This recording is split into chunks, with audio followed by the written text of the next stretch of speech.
পবিত্র শুভাগমনের দিনে নওশেরওয়ার বিশাল দালানের 14টি কোটরি ভেঙে গেছিল। নবীজির শুভাগমনের কারণে যারা হাজার বছর ধরে পূজার আগুন জ্বালিয়েছিল, অনির্বাণ শিখা যে পূজার আগুন কখনো নিভবে না।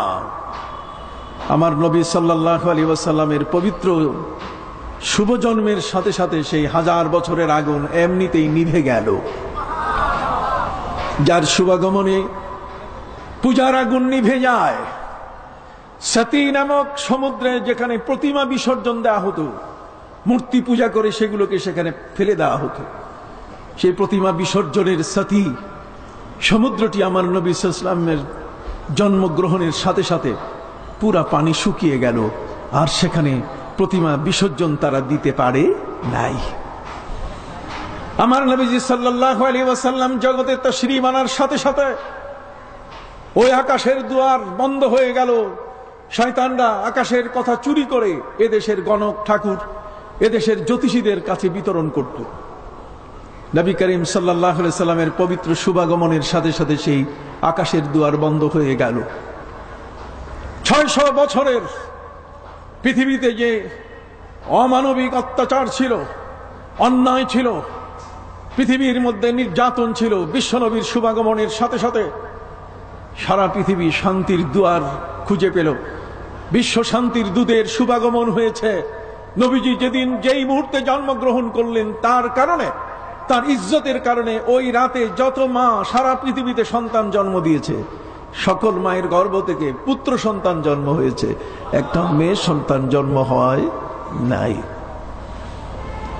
সম্মানিত সুধী, 5000 বছর আগে হযরতে হাজেরা আলাইহিস সালাম শিশু ইসমাইলের জন্য তার মুখে 2 ফোঁটা পানি তুলে দেওয়ার জন্য সাফা মারওয়ার মাঝখানে তিনি দৌড়িয়েছিলেন।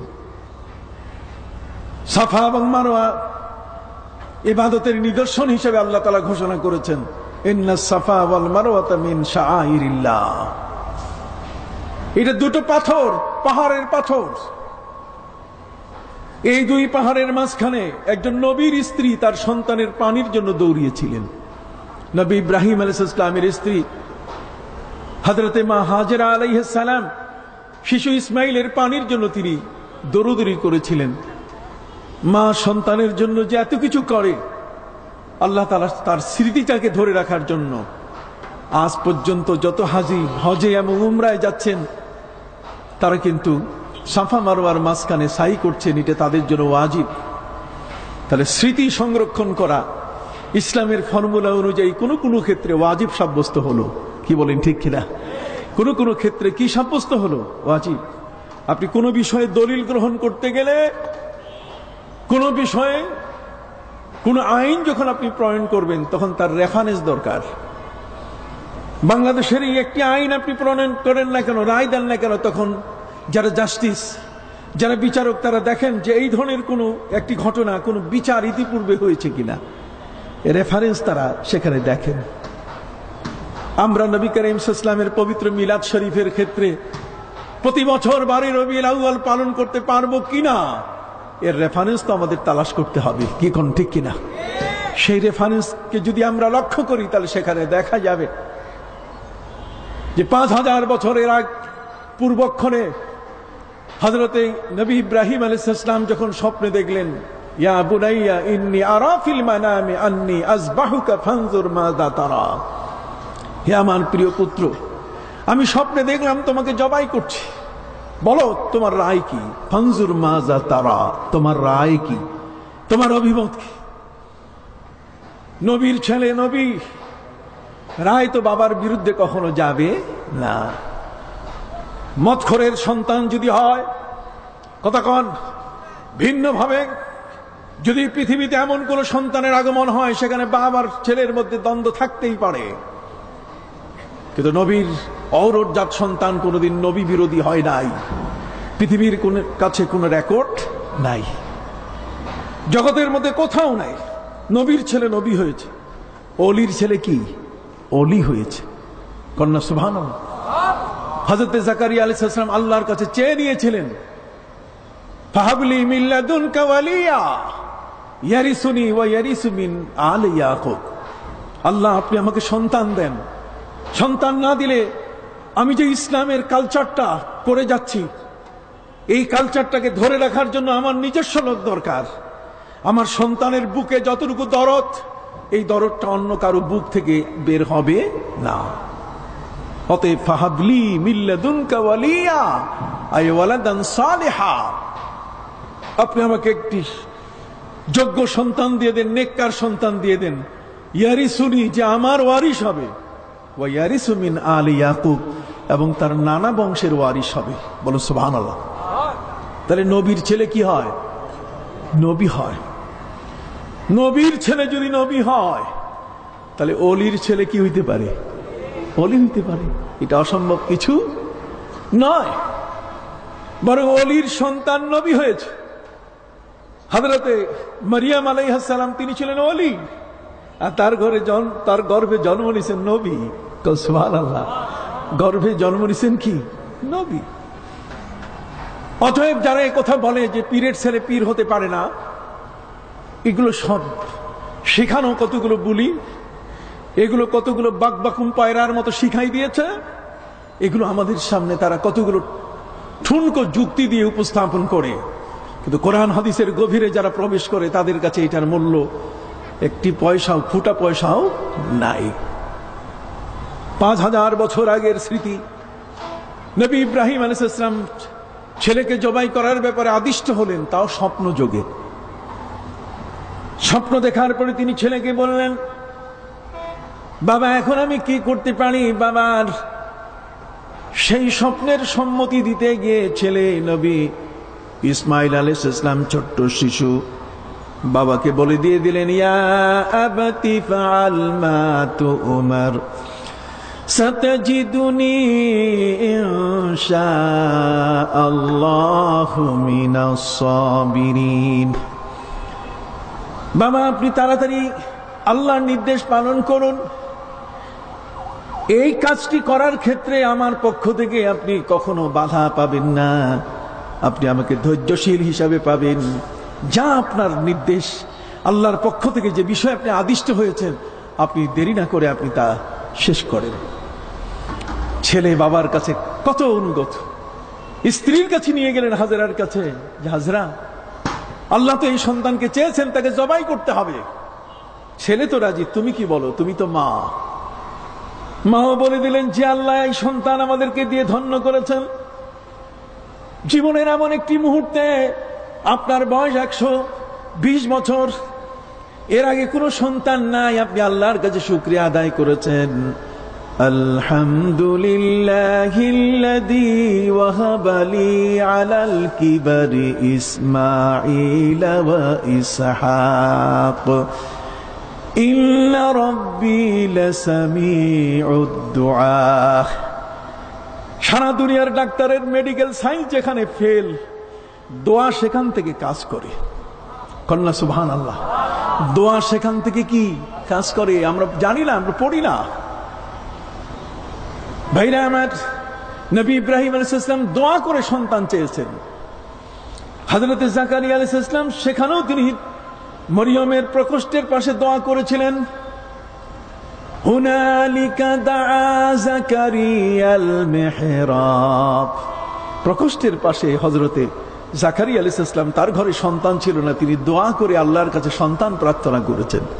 যেহেতু সন্তানের হেডকোয়ার্টার আল্লাহর কাছে। কন্যা সুবহানাল্লাহ। এটার পূর্ণ নিয়ন্ত্রণ কার হাতে? আল্লাহর হাতে। সম্মানিত সুধী, জীবনের পরন্ত বেলায় 120 বছর বয়সে হযরতে নবী ইব্রাহিম আলাইহিস সালামের ঘরে বার্ধক্য বয়সে এই সন্তান, আর সেই সন্তান একটু শুধু বড় হয়েছে, আর তাকে জবাই করার নির্দেশ। কত বড় কঠিন পরীক্ষা। এই জন্য আল্লাহ পবিত্র কোরআন মজিদে বলছেন, ওয়াইদ ইবতালা ইব্রাহিম রাব্বুহু বিকালিমাতিন ফাতাম্মাহুন্না। নবীদের পরীক্ষা ছিল পৃথিবীতে সবচেয়ে বড়। ওয়া আশাদ্দুল বালায়ে বালাউল আম্বিয়া। পৃথিবীর মধ্যে আমাদের উপরে কতটুকু নির্যাতন, ইসলামে মুসলমান হওয়ার কারণে কতটুকু নির্যাতন, তার চেয়ে সবচেয়ে বড় নির্যাতন হয়েছে কার উপরে? নবীদের উপরে। সেক্ষেত্রেও নবীরা ইসলাম প্রচার থেকে, ইসলামের অগ্রসরতা থেকে তারা কখনো পিছিয়ে থাকেননি। দুর্বার গতিতে তারা এগিয়ে চলেছেন।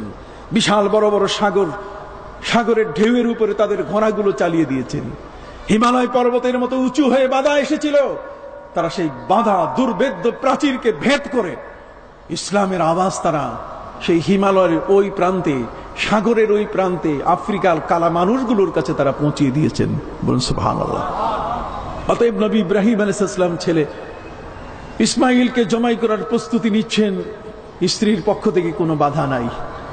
আল্লাহ যদি এতে খুশি হয়, আপনি আমার ছেলেটাকে নিয়ে যান, জবাই করেন। হযরত নবী ইব্রাহিম ছেলে ইসমাইলকে সাথে নিয়ে যখন মিনায় তিনি রওনা করলেন, মিনায় এত দূরে তিনি নিয়ে গেলেন কেন? মক্কা থেকে মিনার দূরত্ব প্রায় 6.5 কিলোমিটার পথ। কাবা ঘরের সামনে জবাই করলেই তো হতো, কিন্তু না, এখানে জবাই করলে এটা তো কবরস্থান না, কবরস্থান হচ্ছে মিনা, সেখানে 70 জন নবীর কবর আছে। কাজে ওখানে নিয়ে যদি তাকে জবাই করা যায় তাহলে সহজ হবে তাকে দাফন করা, বেশি দূর তাকে বহন করতে হবে না। সেখানে যখন তিনি নিচ্ছিলেন জবাইয়ের পূর্ব প্রস্তুতির সময়, শয়তান তিনবার তাদেরকে বাধা দিয়েছিল। ওই মুহূর্তে 3 শয়তানকে তারা পাথর মেরেছিলেন। ঘটনা 5000 বছর আগেই শেষ, কিন্তু আজ পর্যন্ত সেই স্মৃতিটাকে ধরে রাখা হয়েছে। কি বলেন ঠিক কিনা? হাজী সাহেবানরা যখন যান, যখন হজ করতে যান, তখন সাফা মারোয়ার মাঝখানে সাইর পাশাপাশি তাদেরকে জামারাত, 3 শয়তানকে সেখানে কি মারতে হয়? পাথর মারতে হয়। 3 শয়তানকে পাথর মারার এই যে রেওয়াজটা, এটা কি বেদাত? আপনার কথা বল না কেন? এটা কি বেদাত? তারা যারা বেদাতের ধোঁয়া তোলে, এই ধরনের স্মৃতিগুলোকে ধ্বংস করতে চায়, তারা ইসলামের দুশ্মন। কথা বল না, তারা ইসলামের কি দুশ্মন। ওদের মুখ দিয়ে ভালো কথা, ওদের চিন্তায় ভালো জিনিস আসে না। এই জন্য আমরা বলতে চাই, তোমাদের বেদাতের সংজ্ঞা আমরা মানি না। তোমাদের বেদাতের সংজ্ঞা আমরা মানি না। তোমরা যেই বেদাতের সংজ্ঞা দিচ্ছ, এই সংজ্ঞা সহি নয়। কথা বল। কত বেদাত তোমাদের মাথায় আছে। মাথার 5 কল্লি টুপি, কোন সুন্নত দেখাও না, কোন হাদিসে আছে? কথা কন, এটা তো তোমরা দেখাতে পারবে না। তাহলে ওই বেদাতটাও তো মাথায় নিয়ে হাঁটো। কথা কন। ঠিক এরকম ভাবে বহু কিছু ঘটছে। খতমে বুখারী হচ্ছে। খতমে বুখারী, নবীর যুগে কি বুখারী খতম হইতো? নবীর যুগে কি ইমাম বুখারী ছিলেন? ইমাম বুখারী আসছেন হিজরতের 194 বছর পরে তার জন্ম। 200 বছর পর বলতে গেলে জন্ম নিয়েছেন সিয়াসেত তার হাদিস বিশারদগণ, ইমাম মুসলিম, ইমাম তিরমিজি, ইমাম নাসাই, ইমাম আবু দাউদ, ইমাম ইবনে মাজাহ, সবার জন্ম 200 হিজরির পর। আর 194 হিজরির জন্ম নিয়েছেন, মাত্র 6 বছর আগে জন্ম নিয়েছেন মামুনের সেই সময়কালে। আমিনের কিছু যুগ তিনি পেয়েছেন। সম্মানিত হাজিরিন, খলিফা হারুনুর রশিদ তার ছোট পুত্রকে আগেই খলিফা বানিয়ে দিয়েছিল, জ্যেষ্ঠ পুত্রকে ডিঙ্গাইয়া। এগুলোর আওয়াজ আমাদের মধ্যেও আছে। সিনিয়র জুনিয়র, জুনিয়রকে সিনিয়র ডেঙ্গাইয়া দিয়ে দেওয়া হয় পদ। এটা চলে আসছে বহু দূর, বহু প্রাচীন কাল থেকে। শুধু ইমাম বুখারী আলাইহির রহমান নবীর হিজরতের 194 বছর পর, আর বাকিগুলো 200 বছর পর পৃথিবীতে এসছেন। সেই বুখারী খতম হয়, পল্টন ময়দানে বুখারী খতম হয়, চিঠি চালাচালি হয়, কতক্ষণ না, তাদেরকে পাগড়ি দেওয়া হয়। কই নবীর যুগে কাউকে কি এরকম পাগড়ি দেওয়া হয়েছে? দেখাও দেখি বুখারী পড়ার কারণে সাহাবীর মাথায় পাগড়ি দেওয়া হয়েছে। একটা হাদিস দেখাও, একটা প্রমাণ দেখাও। হাজার লক্ষ বেদাত সাথে নিয়ে হাঁটো, আর বেদাতের বলিয়া উড়াইয়া সুন্নত যারা প্রতিষ্ঠা করে তাদেরকে তোমরা বাধা দাও। তোমাদের এই বেদাতের সংজ্ঞা আমরা মানি না, এটাই পরিষ্কার সিদ্ধান্ত। কথা বুঝতে পেরেছি? কথাগুলো খুব মনে রাখার চেষ্টা করবেন। ধোঁয়ার মধ্যে, অন্ধকারের মধ্যে ফেলে দেওয়ার এখন সুযোগ নেই। সম্মানিত সুধী, এই জন্য বলতে চাই, 5000 বছর আগের স্মৃতি, সেটাকে আল্লাহ তাআলা আলোচনা করার জন্য নির্দেশ দিয়েছেন বনি ইসরাইলকে। ইয়া বনি ইসরাইল আযকুরু নি'মাতি আল্লাতী আন'আমতু আলাইকুম ওয়া আন্নী ফাদ্দালতুকুম আলাল আলামিন।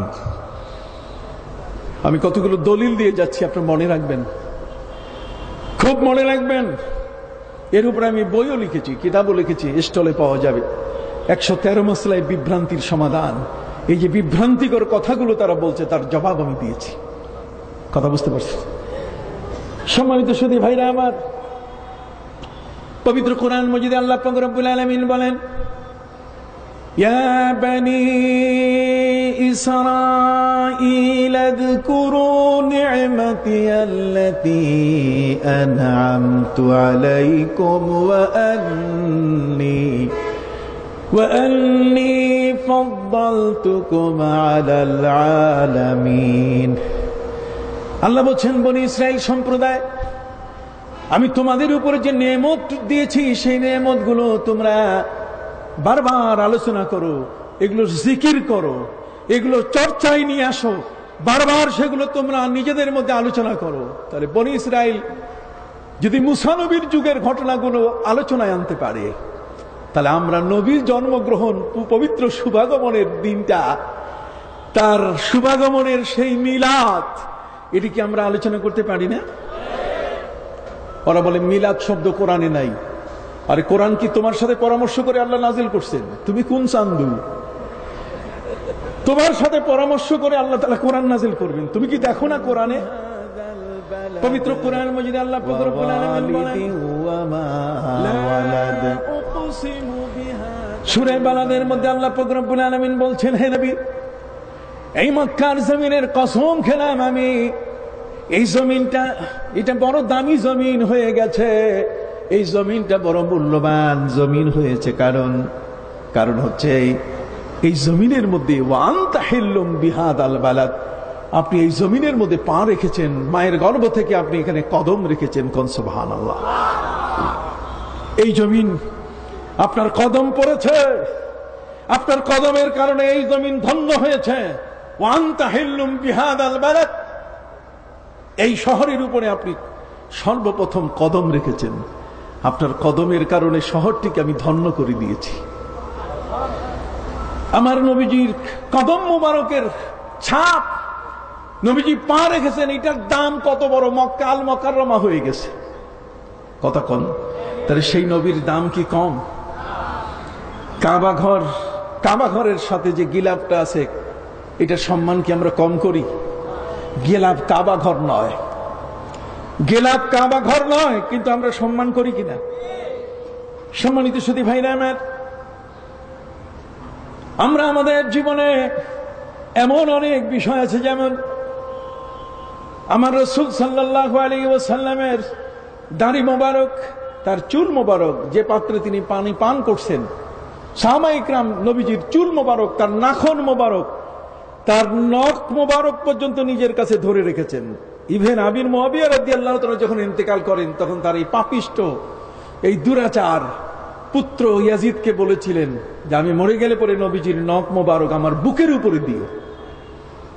সাহাবায়ে ইকরামের আকীদা, সাহাবায়ে ইকরামের বিশ্বাস, আমার নবী সাল্লাল্লাহু আলাইহি ওয়াসাল্লামের নাখন মোবারকের মর্যাদা কত বড়! সুবহানাল্লাহ। আমরা তো নখ কেটে ফেলে দেই কিনা? কিন্তু ইমানদার ব্যক্তির নখের দাম অনেক বেশি। ইমানদার ব্যক্তির মাথার চুল ওই সেলুনে গিয়ে কাটে, এটা উচিত না। তার কারণ হচ্ছে সেলুনের মধ্যে চুল কাটলে পরে সেখানে ওই ইমানদার ব্যক্তি যেই মাথাটা দিয়ে সে সেজদা করছে, তার সাথে ওই চুলটাও কি করেছে? সেজদা করেছে। ফাসেক ফুজ্জারের চুলের সাথে তার সেজদার চুলগুলো মিশে গেল। কথা কর না, তার নখটাকে যেখানে সেখানে ফেলে দিল তা নয়। এই জন্য ইসলামের শরী নজরিয়া হচ্ছে এখানে এতটুকু যে আপনি একজন মুসলমান, আপনি এই হাত দিয়ে রুকু সেজদা করেছেন, এই হাত দিয়ে আপনি কালামে পাকের লাইনে লাইনে আপনার আঙ্গুলগুলো চালিয়েছেন, এখানে আপনার নখগুলো শরীক হয়েছে। কাজেই আপনি যখন নখ কাটবেন, কাটার পরে এটা মাটিতে দাফন করে দিবেন আদবের সাথে। কথা কি বুঝতে পেরেছেন? আপনাকে বুঝতে হবে, আপনার সম্মান বুঝতে হবে। আপনি একজন ইমানদার, আপনার ইমানদার হওয়ার কারণে আপনার চুল, আপনার নখ, আপনার অন্যান্য অঙ্গ প্রত্যঙ্গের দাম ওই সাধারণ ব্যক্তির চেয়ে অনেক কোটি কোটি গুণে বেশি। শিক্ষার কারণে যদি মর্যাদা বেড়ে যায়, একজন বিশাল বস হয়ে যদি বড় চেয়ারটা পেতে পারে, কথা কন, তাহলে সেক্ষেত্রে আপনি উম্মতে মুহাম্মদী, আপনি ইমানদার, আপনি মুত্তাকি, আপনি পরহেজগার, আপনার শান অনেক বড়। আনজিলিন নাস আলা কাদরে মানাজিরিহি, আপনার যতটুকু সম্মান সেই সম্মানের উপরে আপনাকে নিজেকে প্রতিষ্ঠিত করতে হবে। এই জন্যই সম্মানিত শুধু আপনাদের খেদমতে আরজ করতে চাই, আমরা কোরআন মজিদ পড়ি, এই যে কোরআন শরীফ পড়ি, কোরআনকে শরীফ বলা যাবে না। শিয়াল এমন ঢুকছে আমাদের বনের মধ্যে, আমাদের সব খেয়ে শেষ করে দিচ্ছে। তারা বলছে পবিত্র কোরআনে কোথাও শরীফ শব্দ নাই, আছে কোরআন মজিদ, কোরআন কারীম, কাজে কোরআন শরীফ বলা যাবে না। তারা জানে না যে শরীফ শব্দটা একটা সম্মানের শব্দ, কতক্ষণ না। নবী করিম সাল্লাল্লাহু আলাইহি ওয়াসাল্লাম তার নিজের পরিচয় দিয়েছেন, আনা আশরাফুকুম হাসাবাউ ওয়া নাসাবাউ ওয়া সাহরা, আমি তোমাদের মধ্যে সবচেয়ে বড় শরীফ। সুবহানাল্লাহ। আল্লাহর কালাম, কালামুল্লাহ, পবিত্র কোরআন শরীফের উপরে যে কাপড়টা দিয়ে আমরা বাঁধি, সে কাপড়টাকে আমরা সম্মান করি কিনা? যে রেহেলে কোরআন শরীফ রেখে আমরা পড়ি, সেই রেহেলটাকে আমরা কি নিচে রাখি, না কোরআন শরীফের সাথে যেই তাকে রাখি সেই তাকে রাখি? অতএব সম্মানিত সুধী ভাইরা আমার নবী সাল্লাল্লাহু আলাইহি ওয়াসাল্লাম জগতের মধ্যে তিনি এসেছেন, তার সম্মান, তার ইজ্জত, তার হুরমত এত বেশি। ওয়া রাফা'না লাকা যিকরাক, আল্লাহ বলেন সবার উপরে আপনার আলোচনা। সুবহানাল্লাহ।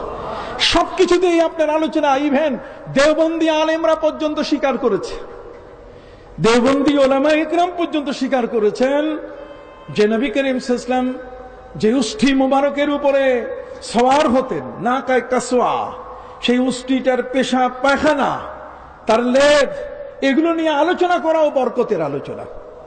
কন্যা সুবহানাল্লাহ। অতএব সেই নবী সাল্লাল্লাহু আলাইহি ওয়াসাল্লামের পবিত্র বেলাদত শরীফা এই মাসে এসেছে। তারা আমাদের বিভ্রান্ত করতে চায়, তারিখের গোলমাল সৃষ্টি করে। ওরা বলতে চায় যে নবীজি 12ই রবিউল আউয়াল আসেন নাই, তিনি জন্ম নেয় নাই। তাহলে কবে জন্ম নিছে কও? ওরা বলছে 9 তারিখে। তারিখটা একটা বলতেছে, সর্বজন স্বীকৃত তারিখ হলো 12ই রবিউল আউয়াল।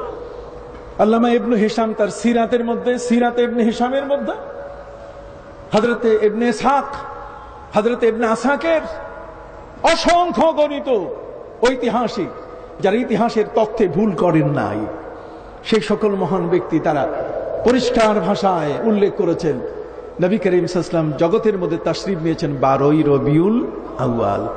ওরা এই তারিখের মধ্যে গোলমাল করে আমাদের দৃষ্টি ফিরাইতে চায়, যে যাতে 12ই রবিউল আমরা পালন করতে না পারি। ওরা আমাদেরকে ধোঁকা দিয়ে বলতে চায় যেই দিনে রসুল এসেছেন, যেই 12ই রবিউল, সেই দিনে তিনি মারা গেছেন। তাদের ভাষা মারা গেছেন, নবী মারা গেছেন। ভাষা ঠিক হয় না এখনো। নবীকে কার সম্বন্ধে বলতেছো? তোমার প্রেসিডেন্টের সম্পর্কে কোনোদিন তুমি বলো না প্রেসিডেন্ট সাহেব এসেছেন, তুমি বলো প্রেসিডেন্ট সাহেব শুভাগমন করেছেন। প্রেসিডেন্ট সাহেবের শুভাগমন, চেয়ারম্যান সাহেবের আগমন, আর সাধারণ মানুষ এসছে। তুমি ভাষার পার্থক্য করো, আর আমার নবীর ক্ষেত্রে তুমি বলো নবী মারা গেছেন।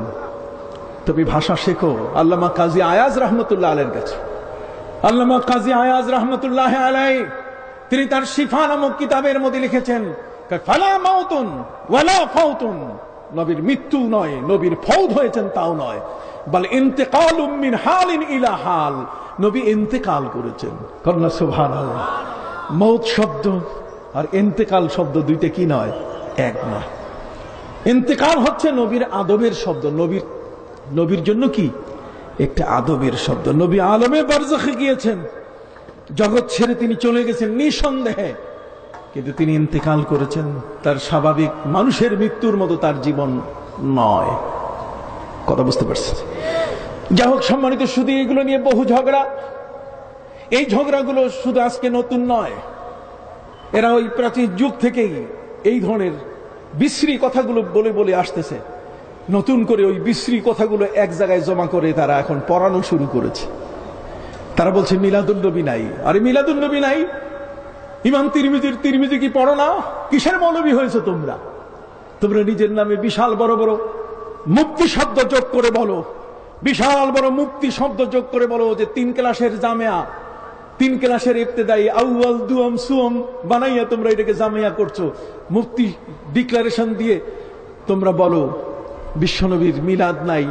তার ইমাম তিরমিজি রহমতুল্লাহ আলাইহি তার তিরমিজি শরীফের 2য় খণ্ডের 203 পৃষ্ঠার মধ্যে তিনি পরিষ্কার শিরোনাম টেনেছেন, ইমাম তিরমিজি আলাইহির রাহমার মতো একজন ব্যক্তি, যিনি ৩য় শতাব্দীর প্রথম যুগের মানুষ, যিনি ইমাম বুখারী রাহমাতুল্লাহি আলাইহির কোন কোন ক্ষেত্রে উস্তাদ, সেই ইমাম তিরমিজি রাহমাতুল্লাহি আলাইহি তিনি তার তিরমিজি শরীফের মধ্যে উল্লেখ করেছেন বাবু মা জাআ ফি মিলাদিন নবী সাল্লাল্লাহু আলাইহি ওয়াসাল্লাম, নবীর মিলাদ।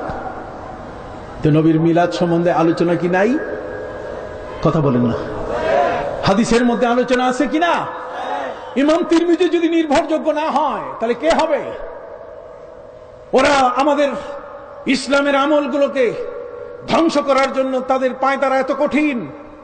তিরমিজি শরীফের হাদিসের মধ্যে সেখানে স্পষ্ট করে আছে বাবু মা জাআ ফি লাইলাতিন নিসফি মিন শাবান, শাবান মাসের 14 তারিখ দিবাগত রাত, শবে বরাতের যে সময়টা, বরাতের যে রাতটা, সেই রাতটার উপরে স্পষ্ট হাদিস থাকা সত্ত্বেও কই নাই।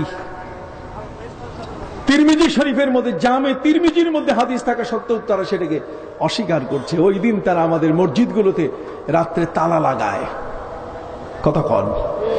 অতএব এই দলটি ইসলামের রসুল প্রেমিকদের দুশ্মন ছাড়া অন্য কেউ না। এদেরকে আপনার মনে রাখতে হবে। কথা বুঝতে পারছেন?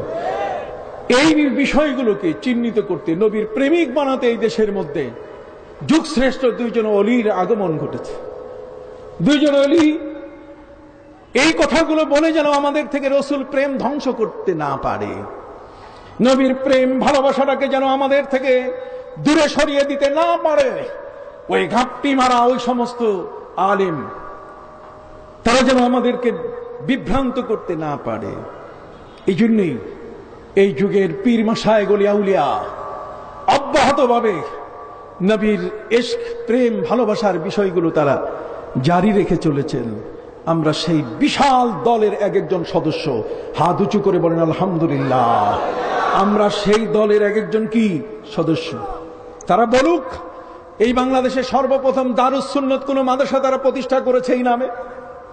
তারা পারলে বলুক দারুস সুন্নাহ নামে, মহিউস সুন্নাহ নামে এই ধরনের কোন শিক্ষা প্রতিষ্ঠান তারা গড়েছে, সর্বপ্রথম বলুক। পারবে না। এই বাংলাদেশে সর্বপ্রথম যারা এই যে প্রতিষ্ঠান গড়েছেন, শর্ষিনার ইতিহাসের আগে কারো ইতিহাস তেমন নাই। সুবহানাল্লাহ। শর্ষিনার ইতিহাসের পূর্বে এত প্রাচীন ইতিহাস তাদের নাই। নতুন করে তারা যে শিক্ষা প্রতিষ্ঠানগুলো গড়েছে, মসজিদের পাশে একটা ছোট্ট মাদ্রাসা, সেখান থেকে দিনের প্রচার, ভালো কথা করো, কিন্তু তোমরা কেন ওই মসজিদের মুসল্লিদের ভালোবাসাকে কেড়ে নিতেছ? ওই ঘরটা কি এমন ঘর যে ঘর দিয়ে তোমরা মুসলমানদের আশেকদের কলিজার মহব্বতকে তোমরা কেড়ে নিতেছ? খবরদার। সম্মানিত সুধী ভাইরা আমার, নবী করিম সাল্লাল্লাহু আলাইহি ওয়াসাল্লামের মহব্বতের উপর এই বাংলার জমিনে সর্বপ্রথম যারা যারা এই দিনকে মানুষের দুয়ারে, যারা মানুষের ঘরে পৌঁছে দিয়েছেন, তাদের অবদান অনেক পরে। 1400 মাইল দূর থেকে তারা ইসলাম নিয়ে আসছেন অনেক পরে, কিন্তু মদিনার ইসলাম এই জমিনের মধ্যে আসছেন আল্লাহর ওলিদের সাথে বহু বহু আগে।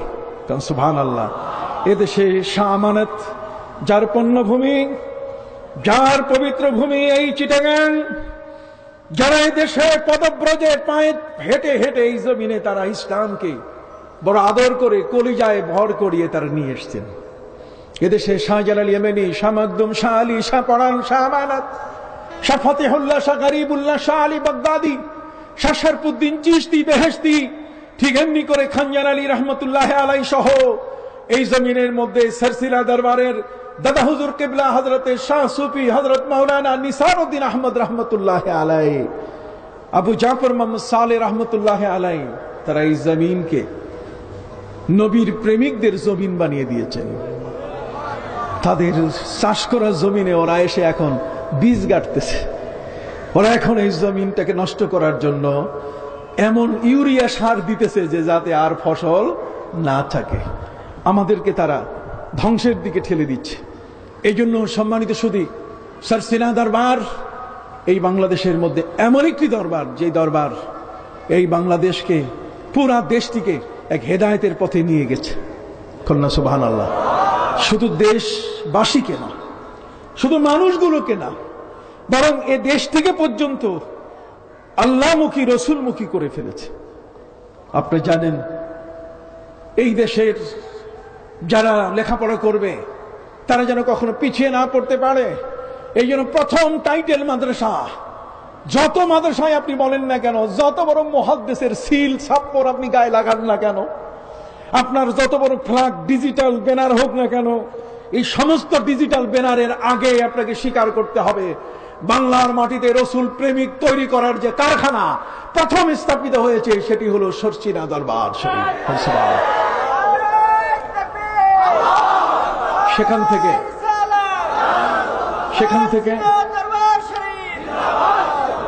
সেখানে আলেম ওলামাদের এত বেশি ভিড়। শর্ষিনা হচ্ছে আলেমদের দরবার, এটা গরু ছাগলের দরবার না, কথা বুঝতে পারছি? এটা আলেমদের দরবার। এখানে আলেমরা আসে, যেখানে আলেমরা আসে, আলেমরা আসার কারণে সেই জায়গাটি কখনো বিভ্রান্তির জায়গা হতে পারে না। আপনি জানেন শরীয়তের মাসালা হলো প্রতি 48 মাইলের ভিতরে একজন আলেম থাকা ফরজে কিফায়া। 48 মাইল এরিয়া, 72 কিলোমিটার এরিয়ার মধ্যে আলেম থাকা কি ফরজে কিফায়া। যদি 48 মাইল এরিয়ার মধ্যে কোন আলেম না পাওয়া যায়, তাহলে 48 মাইল এরিয়ার মধ্যে যত মানুষ বাস করছে মুসলমান সবাই গুনাহগার হয়ে যাবে। এই জন্য শর্ষিনা দরবার সহ বাংলাদেশে যারা ইসলাম প্রচার করেছেন, পীর ওলি দরবেশ যারা, প্রতি 5 মাইল 7 মাস পর পর তারা আগে একটা মাদ্রাসা প্রতিষ্ঠা করেছেন। সুবহানাল্লাহ। আলেমদের কারখানা যেন এই দেশটি হয়, এই দেশটি যেন আল্লাহওয়ালাদের কারখানা হয়, যে কারণে আজকের এই দেশের মধ্যে এই আল্লাহওয়ালা থাকার কারণে এই জমিনের মধ্যে তাসলিমা নাসরিন এখানে তার মতবাদ প্রচার করতে পারে নাই, দাউদ হায়দার তার মতবাদ এখানে প্রতিষ্ঠা করতে পারে নাই। তেতুলিয়া থেকে টেকনাফ পর্যন্ত পুরো আল্লাহর ওলিদের দখলে। কোন সুবহানাল্লাহ। তোমরা আজকে এখানে এসে তোমাদের নিজস্ব মতবাদ প্রচার করছো, আমরা তোমাদেরকে ভাড়াটিয়া মনে করি, আমরা তোমাদেরকে অরিজিনাল বাসিন্দা মনে করি না। তার কারণ তোমরা এই জমিন থেকে ওলিয়া উলিয়াদের প্রেমের বাংলাদেশকে তোমরা বেদাত শব্দ দিয়ে, বেদাতের ছুরি দিয়ে আশেকদেরকে তোমরা এই জমিনে ক্ষতবিক্ষত করে ফেলেছো। কথা কল। আমরা শর্ষিনা দরবার শরীফের, আপনি দেখেন তো আমি সেখান থেকে লেখাপড়া করে আসছি, কিন্তু আপনি আসেন আমাদের সাথে। শর্ষিনার একটা পোশাককে আপনি বলেন তো যে এটা সুন্নতের খেলাফ, কিন্তু আমরা আপনাকে প্রমাণ করবো যে আপনি সুন্নতের খেলাফের উপর আছেন। কথা কল। আমরা আপনাকে প্রমাণ করতে পারবো যে আপনি সুন্নতের উল্টা পথে আছেন। এতটুকু সাহস কিন্তু আমাদের কলিজার মধ্যে আছে। কথাগুলো কি বুঝতে পারছেন আপনি? সম্মানিত সুধী ভাইরা আমার, এই দেশে হাজার হাজার মাদ্রাসা প্রতিষ্ঠা করেছে শর্ষিনা দরবার। এটা জঙ্গল থেকে এই দরবার আসে নাই, এই দরবার বস্তি থেকে জন্ম নেয় নাই। এই দরবার হচ্ছে আলিশান দরবার। এই দরবারের যে সমস্ত ওলিয়া উলিয়া চক্ষু বন্ধ করলে আমার নবীজিকে দেখতে পান। এই যে মিরসরাই সুফি ফতে আলী ওয়াইসি রহমতুল্লাহ আলাই জমিনে জন্ম নিয়েছেন। সুফি নূর মোহাম্মদ নিজামপুরি রহমতুল্লাহ আলাই, যিনি গাজিয়ে বালাকোটের জমিনে যিনি যুদ্ধ করে ইসলামের বিপক্ষ শক্তি শিখদের বিরুদ্ধে যুদ্ধ করে যিনি গাজী হয়ে দেশে ফিরেছেন। এই সিলসিলার সম্পর্ক ঠিক এরকম গাজী ওলি আউলিয়া মহান ব্যক্তিদের সাথে। সম্মানিত সুধী ভাইরা আমার, এই জন্য শর্ষিনা দরবারের দুটো দিক রয়েছে। একটা দিক হচ্ছে যে যেমন তারা পৃথিবীতে বাতিলের মোকাবেলা করতে জানে। কথা কন। কিন্তু সেই মোকাবেলার অর্থ এই নয় যে রাস্তার কালো পিসগুলোকে রক্তে রক্তাক্ত করা। আমার নবী সাল্লাল্লাহু আলাইহি ওয়াসাল্লাম মক্কা বিজয়ের যে যুদ্ধ ঘটেছে সেখানে একজনেরও লাশ পড়তে দেন নাই। সম্মানিত সুধী, অতএব আমরা সেই দরবার, তার আয়োজনকে আমরা আজকে আমরা সাধুবাদ জানাই। সেই শর্ষিনা দরবার আল্লাহ কবুল করুন, আমিন।